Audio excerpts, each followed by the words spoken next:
We are Lagos Talks 91.3. Let's talk. The Champions League returns tonight. But, okay, since it's champion, Neymar, that's so sad, isn't it? Yeah, it is. I kind of feel for him because... I do.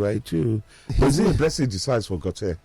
Yes, it is. It is. It is a blessing. I think it's so. a blessing. You can't have the three of them in your starting 11. You know, farting around. Yeah, front. there's no defensive cover. That's my problem. I have two is maximum, and of the two, I prefer to take Messi and Mbappe. And Mbappe, I think they're not Neymar. I think so for me. Yeah, moving forward. Is Neymar come to the end of his career? I agree too. But the contract he has signed with PSG, nobody can take him off PSG. It's too expensive, knowing he's got that bad ankle. Until he does surgery for that ankle. And he's going to do it now. He's out. At 31, he needs to get that sorted out. Because I feel that is this, when PSG need him the most, that's when he disappears. Remember the Champions League final? Whenever they need him the most, Neymar just disappears. So sad. The Champions League football games tonight, two of them second leg matches. Benfica against Club Brugge. Benfica lead 2-0 from the first game. Now the one everyone is talking about, Chelsea against Borussia Dortmund. Because I was going to say polite, I really don't care about that game. That's a Europa League game. Exactly, but what do you think, Chelsea Dortmund? I think that goal has given Chelsea a fillip, a pep? It should, but for what I saw Chelsea play at the weekend, Chelsea Leeds United, I personally wasn't impressed. Yes, Chelsea had opportunities. Chelsea created chances. But they were hanging on for dear life at the end. The minute Chelsea scored that goal, they went to go and lock up. I'm like, guys, come on, see your opponent up. But then remember, Chelsea find it very difficult to even score goals. Dortmund, on the other hand, are scoring goals. Dortmund have a great record: 10 games, there 10 are 3 wins. teams that are unbeaten this year. Brentford, Dortmund, and guess the other one.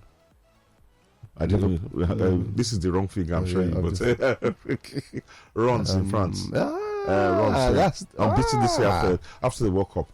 So Brentford 12 league games in a row. Dortmund, I think all competitions they've not lost. 10. They won 8 in the league. That's amazing. Yeah. So I think to be honest, it's a tough one to call. If you're going to ask me to predict, I'd probably say Dortmund to go through, but this might be the fillip. You understand the lift that Chelsea did. They just, because it's not that they don't create chances, they just not been able to put the ball in the net. But I tell you what, if they can go through to the next, because if they beat Dortmund now, they go to the last 8. I'm not saying they're going to win it, but the further they go, as I said on Monday Night Football, the further they can drag themselves off the league table, the better Graham Potter's job, chances of keeping his job. Because the truth of the matter is this: if they sack Graham Potter now, in as much as Chief Darlington and the rest of the Chelsea faithful are hoping they do, who do you bring in and what can he do at this period of the season with a hodgepodge polyglot of players? No, but Chelsea have a history already of doing this. But when they do it, always but remember when they sacked Lampard, they sacked him in December. They sacked him in December, and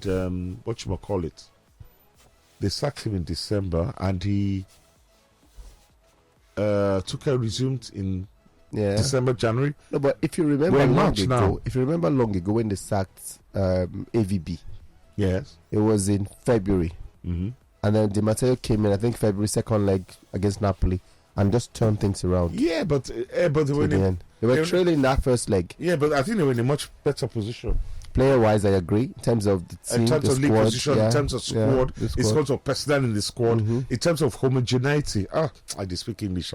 In terms of the homogeneous nature of the squad. Do you understand? There was and they had won things already.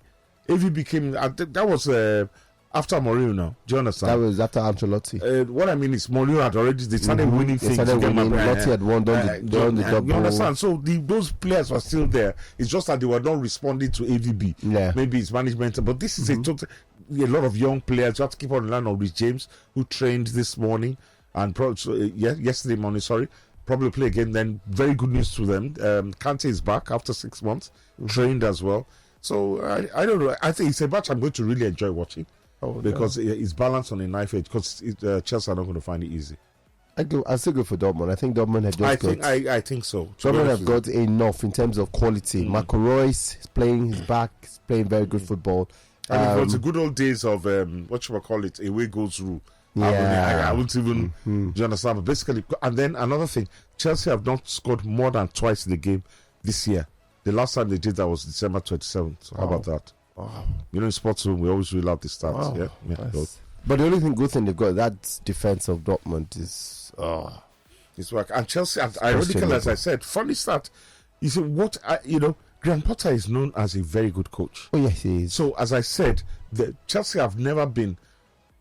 I mean, absolutely, they've gone to Anfield now. You know, in fact, they had the better of the game there. Yeah, they're a team that is very difficult to break down. You understand? They haven't considered a lot of goals. No, they have 25. I said their defense is as good as Arsenal and City's. Even the recent losses, they've just maybe won. I think Spurs was just the one who got 2. So usually it's 1-1. You just go 1-1. And then maybe they draw. You know, even Southampton won. It was 1. Just 1-1. One excellent free kick from James Ward-Prowse. We are Lagos Talks 91.3. Let's talk.